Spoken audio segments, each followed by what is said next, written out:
Good morning, student. Today my topic name is the first battle for independence. Revolt of 1857।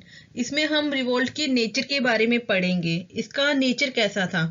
1857 के विद्रोह के स्वरूप के बारे में जो है हमारा कोई स्पष्ट रूप से सब कुछ विवरण नहीं मिलता है। इसके जितने लोग जितने लेखक उतने ही सबके विचार हैं। भारतीय और जो ब्रिटिश विद्वान थे, इतिहासकार थे, वो क्या करते हैं, कहते हैं कि इन विद्रोह के स्वरूप के विषय में सबने अपने अलग अलग विचार दिए हैं। इसमें जैसे के मालसेन, ट्रेवलियन, लॉरेंस, हॉर्न जैसे जो भी ब्रिटिश इतिहासकार थे, उन्होंने साम्राज्य के नेचुरल पक्षपाती थे, नेचर के वो पक्षपाती थे। इसे केवल सैनिक विद्रोह माना है कुछ, लेकिन जो इंडियन विद्वान थे उनके विचारों में ये था कि ये एक जो है ये सैनिक विद्रोह था। कुछ विद्वान ऐसे थे जो ईसाइयों के विरुद्ध धार्मिक युद्ध की संज्ञा देते थे। कुछ तो इसे पाश्चात्य तथा पूर्वी सभ्यता तथा संस्कृति के बीच संघर्ष का नाम देते थे। कुछ ब्रिटिश विद्वानों के अनुसार यह हिंदू मुस्लिम इन लोगों का षड्यंत्र था, जिसके द्वारा जो अंग्रेजी राज्य है उसको उखाड़ फेंकने का प्रयास किया गया। कुछ राष्ट्रवादी भारतीय इतिहासकार इसे एक तरह से सुनियोजित राष्ट्रीय आंदोलन का सूत्रपात मानते हैं। ऐसा नहीं है कि भारतीय ही इसे राष्ट्रीय विद्रोह मानते हैं, बल्कि जो ब्रिटिश रूढ़िवादी दल के जो नेता थे बेंजामिन डिजरेली, उन्होंने भी इस बात से वो भी उनकी इस बात से सहमत हैं। लेकिन टी आर होम जो थे उन जैसे कुछ जो ब्रिटिश इतिहासकार भी हैं जो इसे जातीय संघर्ष का रूप देने से भी नहीं हिचकते थे। वे इस विद्रोह को एक तरह से बर्बरता और सभ्यता के बीच संघर्ष बताते हैं, जिनमें क्या था कि जातिवाद, जातीय श्रेष्ठता की मतलब गंध आती है।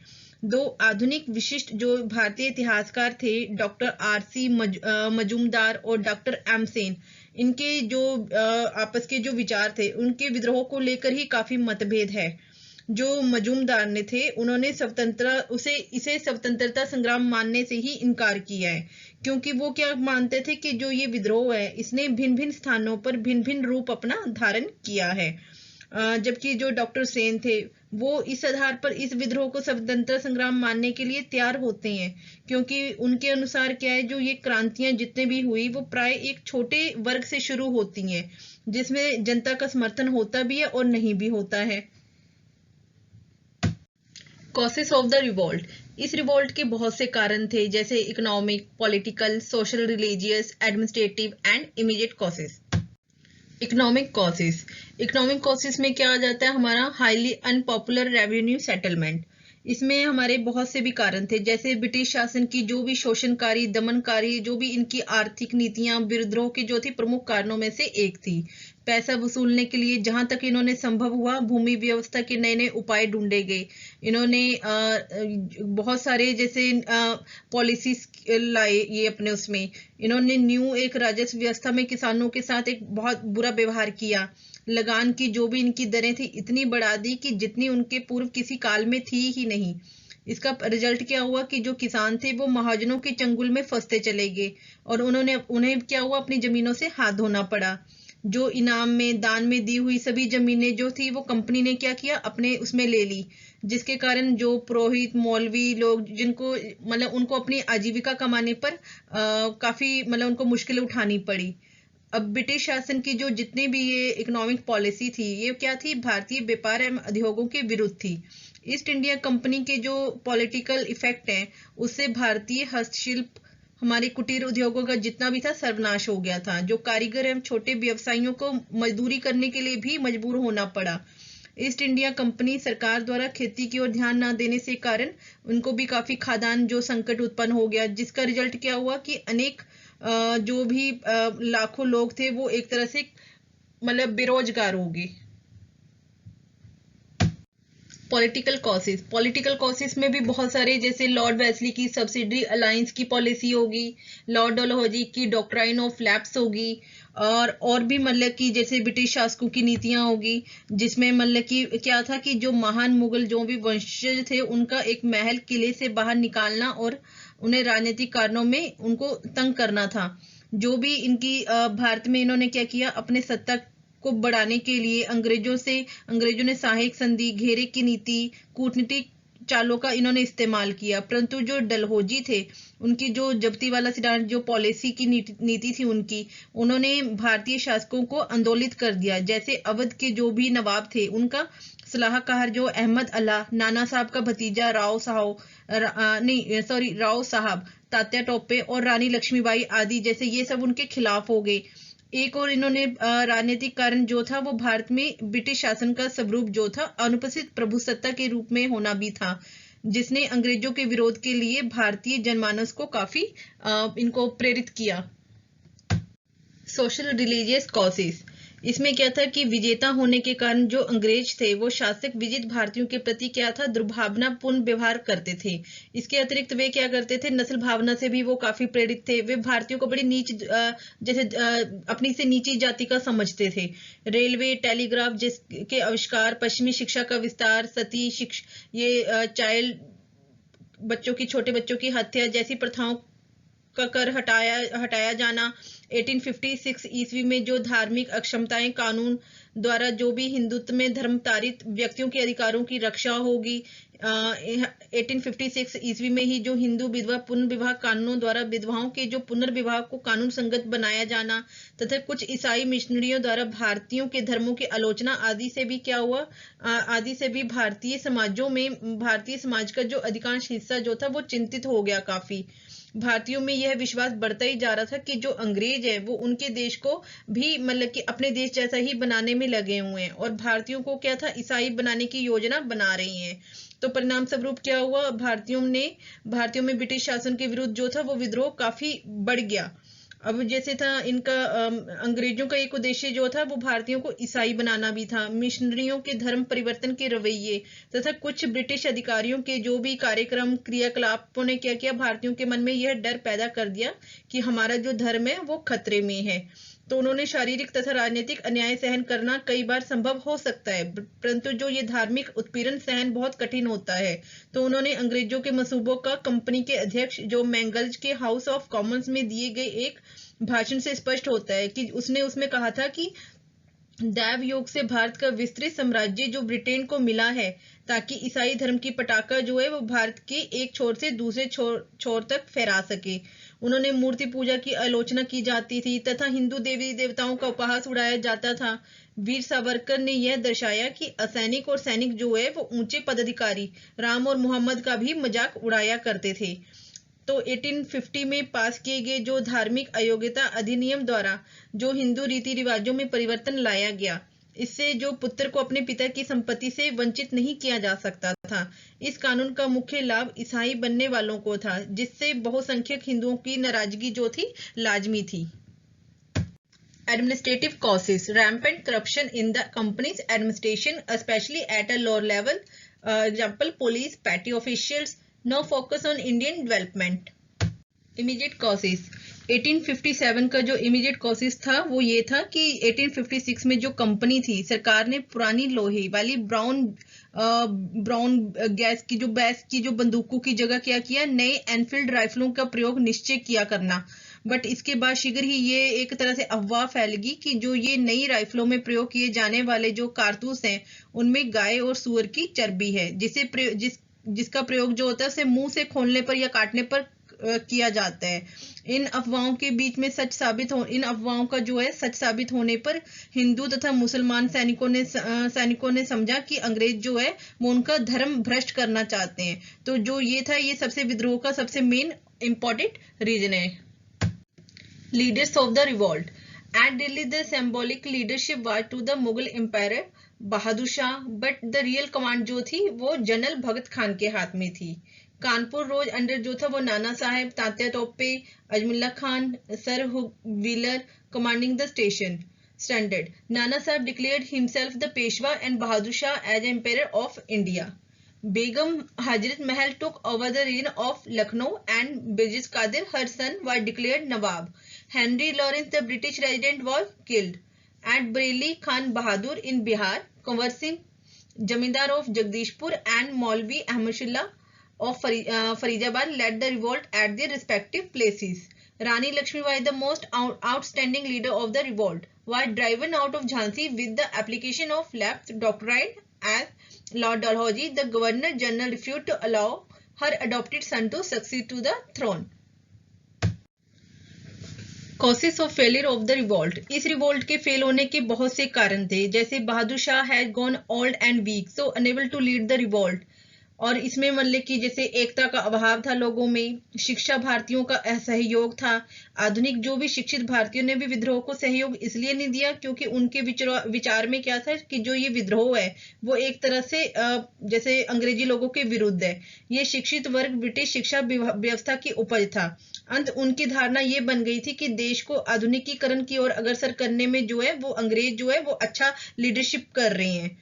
योग्य नेतृत्व का मतलब अभाव था। विद्रोह को संचालित करने के लिए जो था कुशल एवं योग्य मतलब लीडरशिप नहीं मिल पाई उन्हें। विद्रोही नेताओं के बीच आपसी मतभेदों ने भी विद्रोह को काफी कमजोर बना दिया था।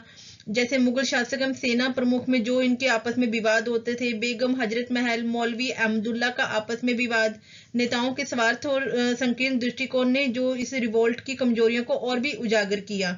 जॉन लॉरेंस ने ठीक ही कहा था कि अगर उनमें से एक भी योग्य नेता निकला होता तो हम सदा के लिए हार जाते। इसमें क्या था कि the revolt was poorly organised with no central leadership और coordination. The revolt lacked a clear understanding of the British rule and was poorly prepared. Most part of India remain more और less unaffected. Indian National Congress. One of the first steps toward the freedom struggle was the formation of the first political party in 1885 called the Indian National Congress.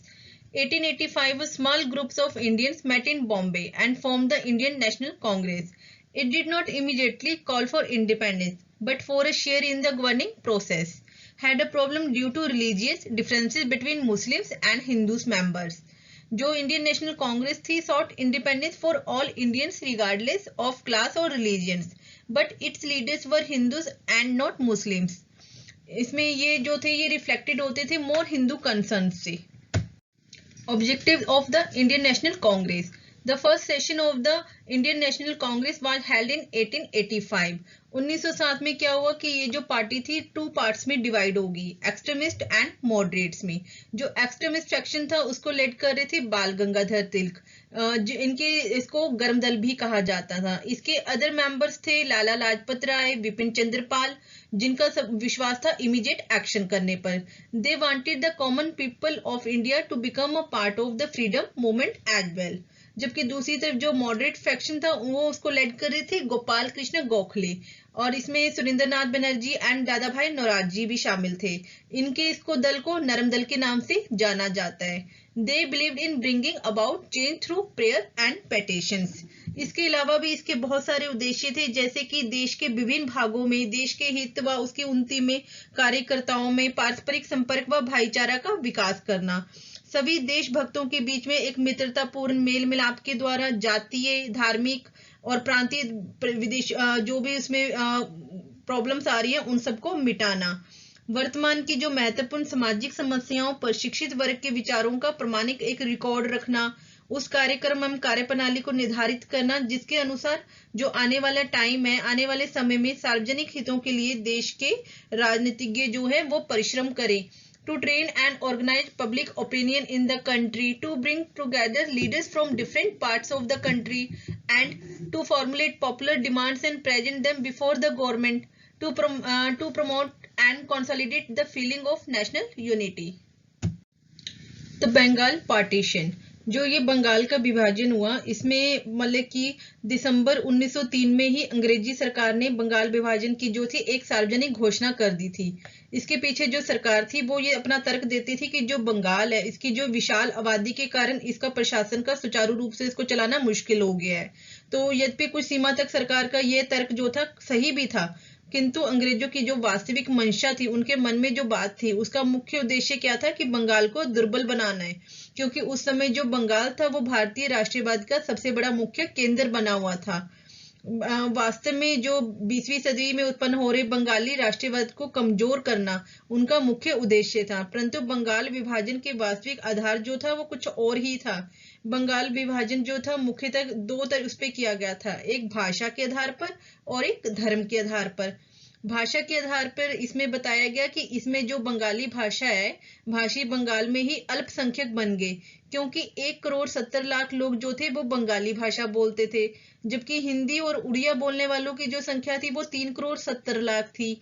दूसरा, इनका धर्म के आधार पर, क्योंकि जो पश्चिमी बंगाल हिंदू है, बहुसंख्यक क्षेत्र था उस टाइम, जहां हिंदुओं की संख्या कुल 5,40,00,000 में से 4,20,00,000 थी, तथा पूर्वी बंगाल मुस्लिम जो बहुसंख्यक क्षेत्र था, वहां उनकी कुल आबादी 3,10,00,000 में से मुसलमानों की आबादी 1,80,00,000 थी। मुसलमानों के प्रति प्यार दिखाते हुए कर्जन ने कहा था कि ढाका नए मुस्लिम बाहुल्य प्रांत जो है ये पूर्वी बंगाल की राजधानी बनेगा। इससे मुसलमानों में क्या थी, एकता बढ़ेगी, जो कि मुगल शासकों के समय उनमें पाई जाती थी। इस प्रकार बंगाल विभाजन के निर्णय से यह स्पष्ट हो गया कि जो अंग्रेज है वो कांग्रेस एवं स्वतंत्रता आंदोलन को दुर्बल बनाने के लिए मुस्लिम साम्राज्यवाद को उभारना चाहते थे। तो इस काल में फिर क्या हुआ कि जो उदारवादी थे, जिन्होंने बंगाल विभाजन के विरोध में काफी सक्रिय भूमिका निभाई थी, जिसमें हमारे सुरेंद्रनाथ बनर्जी के मित्रा तथा पृथ्वी चंद्र राय प्रमुख थे। उदारवादियों ने क्या किया, सरकार के इस निर्णय के विरोध में सरकार को उन्होंने काफी प्रार्थना पत्र सौंपे, सभाएं आयोजित की, निंदा प्रस्ताव पारित किए। हितवादी, संजीवनी एवं बंगाली जैसे जो पत्रों थे, उनके माध्यम से बंगाल विभाजन का इन्होंने विरोध भी किया। बट उदारवादियों का उद्देश्य था कि भारत एवं इंग्लैंड में शिक्षित भारतीयों के माध्यम से एक ऐसा जनमत जो है वो तैयार किया जाए कि बंगाल विभाजन के निर्णय को वापस लेने के लिए अंग्रेज सरकार पर प्रेशर डाल सके। किंतु जो भारतीयों के विरुद्ध स्वर की जो अपेक्षा करते हुए भी सरकार ने क्या किया, जुलाई 1905 में बंगाल विभाजन की घोषणा कर दी। घोषणा के कुछ दिनों के भीतर ही लगभग जो पूरे बंगाल में विरोधी सभाएं आयोजित की गई। इन सभाओं का सबसे पहले विदेशी वस्तुओं के बहिष्कार का निर्णय लिया गया। 7 अगस्त 1905 को बंगाल विभाजन के विरोध में कलकत्ता के टाउन हॉल में एक विशाल प्रदर्शन आयोजित किया गया, जहां से स्वदेशी आंदोलन प्रारंभ करने की घोषणा की गई। इसके पश्चात राष्ट्रवादी नेताओं ने बंगाल के विभिन्न भागों का दौरा किया तथा लोगों से जो हमारा मैनचेस्टर होता है उसके कपड़ों एवं लिवरपूल के बने नमक का बहिष्कार करने का आग्रह किया। However, differences between Hindus and Muslims had emerged and two communities were eventually divided in 1947. In 1913 में क्या, Mohammad Ali Jinnah and Aga Khan, prominent figures in the struggle for independence, joined the Muslim League. Due to widespread protest against the partition of Bengal, the eastern and western parts of Bengal were reunited in 1911 में हुआ।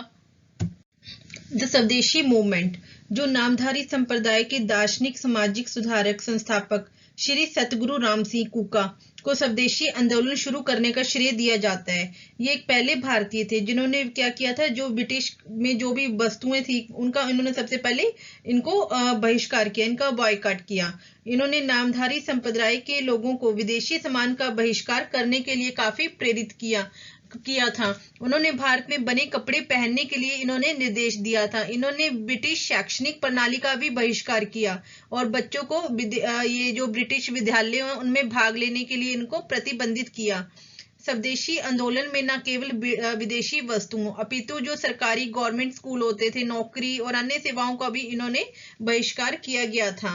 इसके जो थे leaders of स्वदेशी जो movement है, इसके leaders थे कि इनकी शुरुआत जो थी दिल्ली में सैयद हैदर रजा की लीडरशिप में की गई थी, जिसमें रविंद्रनाथ टैगोर, लाला लाजपत राय, लोकमान्य तिलक, वीर सावरकर, अरविंद घोष जैसे क्रांतिकारियों ने इस आंदोलन में अहम भूमिका निभाई थी। जो हमारे रविंद्रनाथ टैगोर जी हैं, उन्होंने बंगाल के लिए एक गीत का लेखन भी किया था, जो कि जिसे कि आज राष्ट्रीय गीत के उसमें गाया जाता है। महात्मा गांधी ने भी इस आंदोलन को स्वराज्य प्राप्ति में सबसे अहम बताया था, जिस ब्रिटिश साम्राज्य का खात्मा करने के लिए एक ये महत्वपूर्ण निर्णय साबित हुआ। ये आंदोलन जो था कि कब स्टार्ट हुआ, देखो ये आंदोलन स्वदेशी आंदोलन की जो इसकी शुरुआत थी वो 7 अगस्त 1905 को कलकत्ता के टाउन हॉल में हुई थी। भारत में ब्रिटिश राजनीति से आजादी के लिए जो भी लड़ाई के दौरान भारतीय राष्ट्रवाद की एक अभिन्न अंग के रूप में विकसित हुआ था, जो अलग से यह आंदोलन दादा भाई नौरोजी, गोपाल कृष्ण गोखले और बाल गंगाधर तिलक जैसे क्रांतिकारियों के द्वारा विकसित किया गया था। इसकी जो थी ना, एक तरह से जो अभी हमने बंगाल विभाजन का वो बताया, उससे इसकी स्टार्टिंग शुरू हो गई थी। इन क्रांतिकारियों के द्वारा ये चीजें जो थी विकसित की गई थी। इसकी आर्थिक रणनीति जो थी ब्रिटिश उत्पादों के खिलाफ विरोध करना और आत्मशासन जो था उसको स्थापित करना था। इस आंदोलन की जो शुरुआत थी, मतलब कि जो हमारा बंगाल के विभाजन की खबर जो आम जनता पर जब आई, तब इसका विरोध एक तरह से स्टार्ट हो गया। 7 अगस्त 1905 में इसके विरोध में स्वदेशी आंदोलन शुरू हुआ, लेकिन फिर भी 16 अक्टूबर 1905 को अपनी कूटनीति से जब बंगाल का विभाजन कर दिया गया, तो लोग जो थे इस विभाजन से मतलब कई परिणाम अच्छे भी आए, बट लोगों में एकता की भावना जागृत होगी। सभी ने एकजुट होकर क्या किया, ब्रिटिश साम्राज्य को खत्म करने का सोचा और इसके पक्ष में बड़े कदम उठाए। इस विभाजन के विरोध में ये स्वदेशी मूवमेंट जो है, इस चिंगारी जो थी आग में बदल गई और इसमें कई क्रांतिकारियों ने मुख्य महत्वपूर्ण भूमिका निभाई। इस जो हमारा स्वदेशी मूवमेंट थे, इसके बहुत से कारण थे। जैसे वायसराय लॉर्ड कर्जन ने 20 जुलाई को बंगाल के विभाजन की घोषणा की थी। इस विभाजन की बात जब बंगाल में फैल गई तो क्या हुआ, इसके विरोध में 7 अगस्त को आंदोलन की शुरुआत की गई, जिसका नाम क्या रखा इन्होंने, स्वदेशी मूवमेंट। और ये आंदोलन अंतिम रूप में कब हुआ, 16 अक्टूबर को सबसे ज्यादा प्रभावशाली बन गया, क्योंकि इस आंदोलन में क्या था, स्वदेशी वस्तुओं को अपनाने पर जोर दिया गया और जो इसका इसका मतलब महत्व भी समझाया गया। इसलिए इस आंदोलन का नाम स्वदेशी आंदोलन पाया गया, मतलब कि स्वदेशी मूवमेंट इसे बोला जाता है। इस आंदोलन से विदेशी वस्तुओं का पूरी तरह से बॉयकॉट किया गया। इस आंदोलन में महिलाओं ने भी पूरा साथ दिया। जैसे महिलाओं ने विदेशी चूड़ियां, अन्य विदेशी सामानों का उपयोग करने से उन्होंने क्या कर दिया, मना कर दिया। जो धोबी, उन्होंने अपने कपड़ों को धोने से और जो धोबी थे उन्होंने विदेशी कपड़ों को धोने से मना कर दिया। इस तरह से हर एक क्षेत्र का, हर एक वर्ग का, कैटेगरी का जो व्यक्ति था, उसने विदेशी वस्तुओं का जो था बहिष्कार किया। और हमारे जो ये स्वदेशी मूवमेंट है, इसकी एक तरह से बहुत सारी इंपॉर्टेंस भी हैं।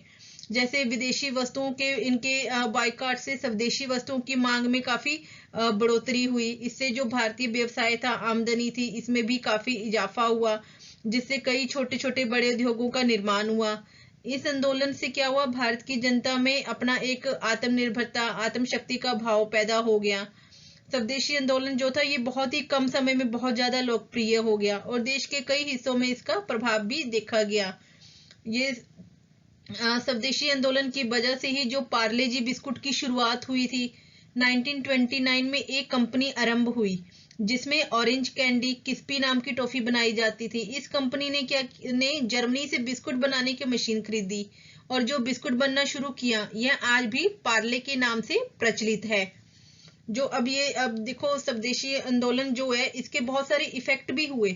जैसे भारत में इस आंदोलन के बाद उसका अपना गौरव, अपना स्वराज्य प्राप्ति के लिए नए मार्ग प्रशस्त हो गए। लोगों को अपने हुनर की एक तरह से पहचान होगी।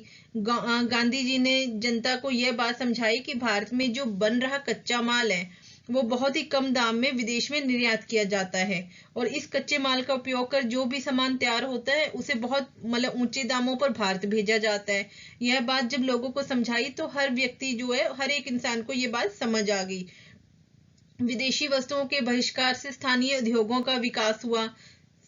इस तरह देखो, स्वदेशी मूवमेंट जो है ये अपने आप ही एक तरह से काफी महत्वपूर्ण रहा है। Thank you. Make sure to subscribe. Please like कीजिए। Be happy and be safe.